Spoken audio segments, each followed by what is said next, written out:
Vamos a resolver un problema de análisis estadístico utilizando un software. Para ello vamos a activar la herramienta. Nos vamos a la parte de archivo, en la parte de opciones, complementos, herramientas para análisis, ir, seleccionamos herramientas para análisis y se le da a aceptar. Una vez que ya está activado, nos vamos a la parte de datos. En la pestaña de aquí arriba de datos, me aparece acá del lado superior derecho, análisis de datos. Damos clic ahí. Automáticamente me aparecen las herramientas. Le voy a dar clic en estadística descriptiva y le vamos a dar a aceptar. Rangos de entrada se refiere a los estadísticos con los cuales voy a hacer el análisis o a los datos con los cuales se va a hacer el análisis. Damos clic. Agrupados. ¿Cómo están agrupados mis datos? Por columnas. Los puedo tener también por filas. Rótulos en la primera fila no tenemos. Rangos de salida. Básicamente es donde se quiere que se arrojen los resultados. Regresamos. El software debe de hacer un resumen de las estadísticas. Le damos a aceptar y automáticamente el software estadístico me calcula la media, el error típico, la mediana, la moda, desviación estándar, varianza, que son los datos que básicamente me está solicitando el problema. Otros datos que tengo son el rango, el valor más pequeño, el valor máximo y el número total, que son 100 datos. Muy bien. Entonces, eso es mi análisis estadístico. Ya nada más sería cuestión de realizar el análisis con esos resultados. Por el momento vamos a construir la tabla de datos agrupados. Para construir la tabla de datos agrupados, bueno, me voy a basar en la regla de Sturges. La regla de Sturges me indica que el número de clases es igual a 3.33 por el logaritmo de base 10, automáticamente aquí me aparece el logaritmo de base 10 de n. N son el número de datos o el número de estadísticos más 1. Le damos Enter, me recomienda 7.66 clases, lo voy a redondear a 8 para que sea un número entero, ¿verdad? No puedo tener mitades de clases. Otro dato que requiero es el intervalo de clase. El intervalo de clase es importante porque se define como la diferencia entre dos límites inferiores o superiores consecutivos y me va a servir para poder construir la tabla de datos agrupados. Y eso va a ser igual a el rango dividido entre el número de clases. Le damos Enter y automáticamente ya me aparece aquí el resultado. Ok, bien, checamos. Vamos a redondearlo. Lo está manejando con un decimal. Se redondea o se pasa al número mayor inmediato para no tener errores de que algún dato se quede fuera de alguna clase. Entonces vamos a construir una tabla que contiene 8 clases de acuerdo a la regla de Sturges. Las tablas de datos agrupados deben tener un límite inferior y deben de tener un límite superior. Para construir la columna de límite inferior siempre se toma el valor más pequeño, el mínimo. Nada más lo copiamos. Para conseguir construyendo los siguientes valores del límite inferior, al primer valor, por definición, le voy a sumar el intervalo de clase. ¿Sí? El intervalo de clase se lo vamos a sumar y le voy a poner el signo de pesos para que esa celda permanezca constante y no me la cambie. Y después ya nada más copio. Listo. Para encontrar el límite superior lo podemos hacer de diferentes formas. La más sencilla es al límite inferior de la segunda clase o al segundo límite inferior le voy a quitar la unidad y automáticamente obtengo el valor. Y posteriormente lo que voy a hacer es la misma regla al primer valor, que es el límite superior, le voy a sumar lo que es el intervalo de clase. Nuevamente le pongo signo de pesos para que no se me altere el intervalo de clase, ¿sí? Como ya habíamos dicho, el intervalo de clase es la diferencia entre dos límites inferiores o superiores consecutivos, y por eso es que podemos aplicar esta regla. La siguiente columna es el punto medio o marca de clase. El punto medio o marca de clase va a ser igual a la suma del límite inferior más el límite superior dividido entre 2. Es el promedio del límite inferior y del límite superior. Igual, nada más coloco la fórmula y la copio. La siguiente columna va a ser la frecuencia.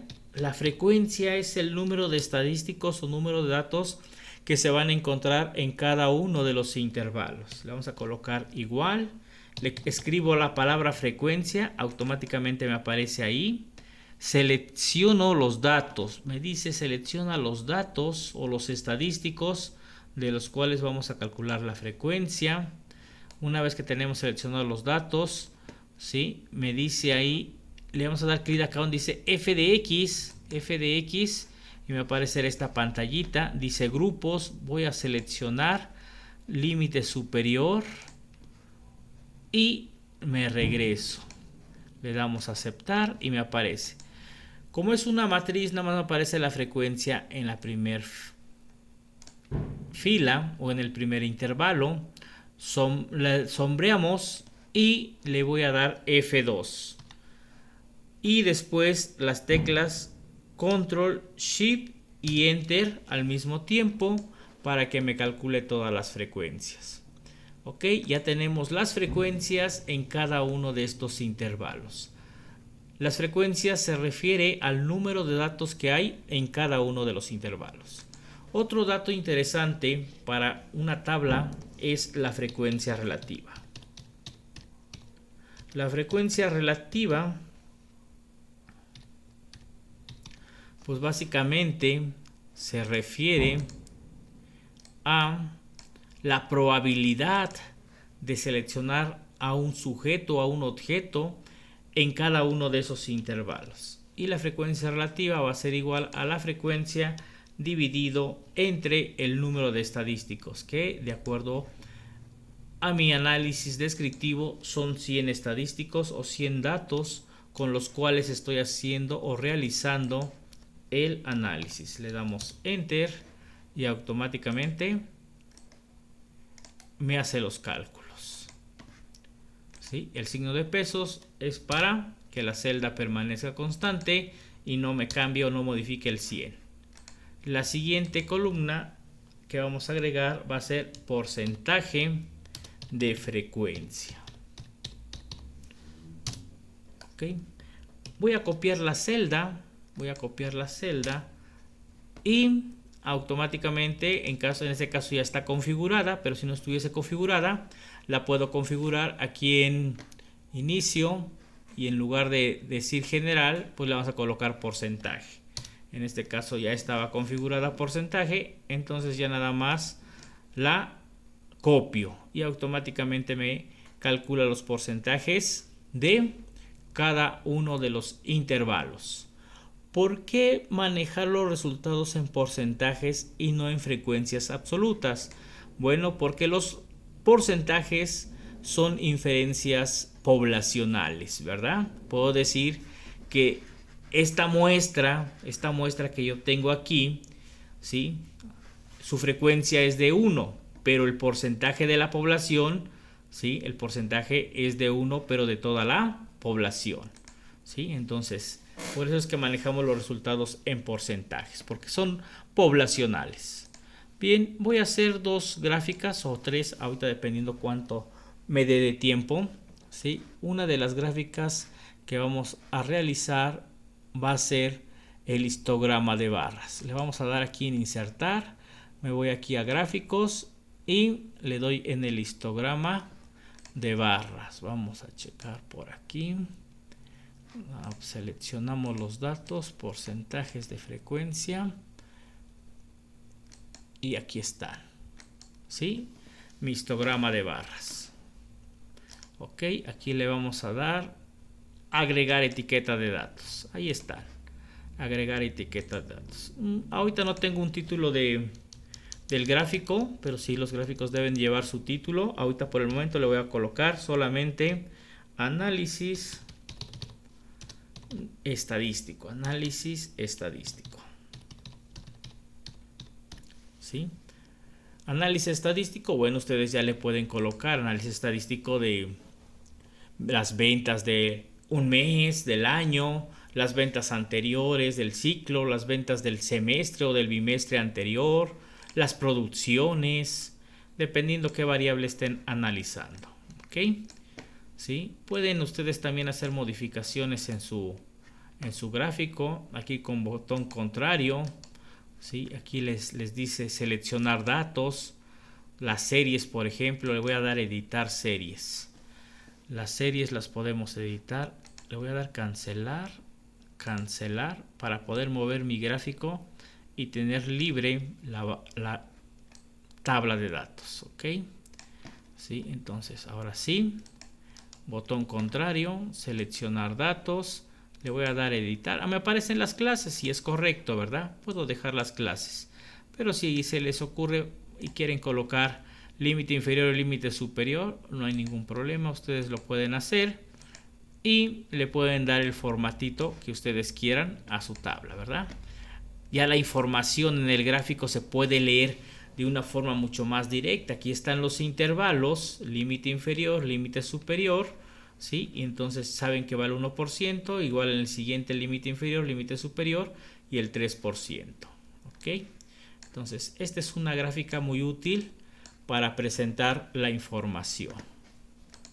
Otra gráfica que vamos o que pueden ustedes estar trabajando, ¿sí? Es también el polígono de frecuencias. Esa también es muy útil, el polígono de frecuencias. Ahí está, miren. Polígono de frecuencias. Igual le doy botón contrario. ¿Sí? Le voy a dar agregar etiqueta de datos. Siempre es viable tener la información a la mano que se muestren ahí la etiqueta de datos. Voy a mover mi gráfico nuevamente. ¿Sí? Muevo mi gráfico. Le doy botón contrario.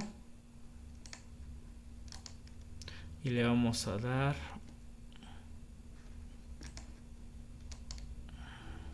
seleccionar datos. Nuevamente aquí donde dice editar, le voy a dar clic. Y ahora voy a sombrear el punto medio o la marca de clase. Aquí está marca de clase o punto medio. ¿Sí? Le damos a aceptar y nuevamente regresamos al gráfico y me aparecen los puntos medios o las marcas de clases.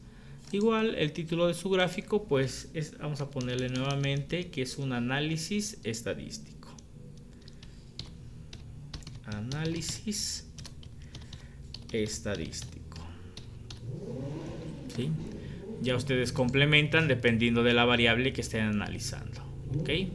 Lo voy a dejar por acá. ¿Sí? Otra gráfica que es de interés, bueno, pues es el circungrama. Nuevamente me voy a insertar y me voy aquí al circungrama. ¿Sí? Circungrama o gráfica de pastel. Nuevamente le doy agregar, seleccionar datos, agregar etiqueta de datos. ¿Sí? Y mi gráfico sigue siendo análisis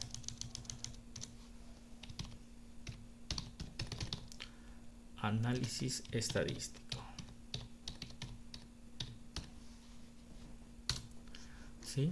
Pues básicamente estos son algunos de los gráficos que podemos presentar o mostrar en una reunión para explicar los resultados, para explicar cómo se comporta la variable o dependiendo qué es lo que estemos nosotros analizando. Pues la estadística descriptiva, básicamente como su nombre me lo indica, me describe el comportamiento de la variable. Ok, otra forma de hacer análisis es utilizando los parámetros estadísticos. Voy a copiar a ver si se alcanza a visualizar aquí. Quiero que sea, voy a copiar la media. La media, copiamos la media y a este valor de la media le voy a restar la desviación estándar. Ahí está, le resto una vez la desviación estándar. Luego me voy otra vez, copio este dato y le resto otra vez la desviación estándar. Y copio este dato y le vuelvo a restar la desviación estándar.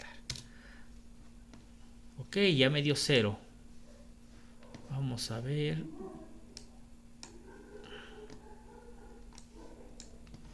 ¿Sí?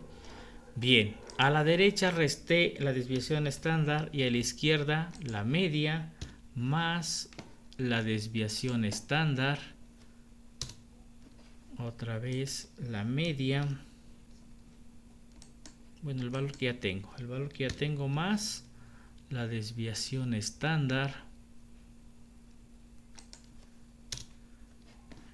Y por última vez la media más la desviación estándar.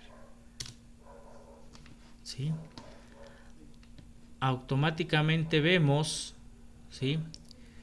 Si yo hiciera un gráfico, voy a sombrear esta parte de aquí, a ver si se alcanza a visualizar en amarillo. Vamos a cambiarle el colorcito a un verde.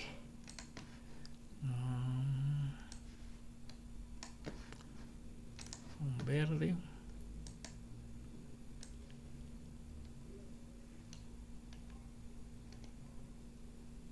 Ahí está.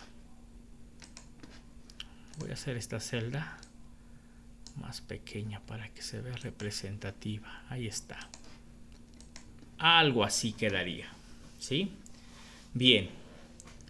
Podemos observar que básicamente esta distribución, ¿sí? No sé si recuerden por ahí en estadística cuando hablaban de la distribución de la curva normal, la distribución de los parámetros estadísticos en 3 veces sigma, 3 veces la desviación estándar hacia la derecha y 3 veces la desviación estándar hacia la izquierda.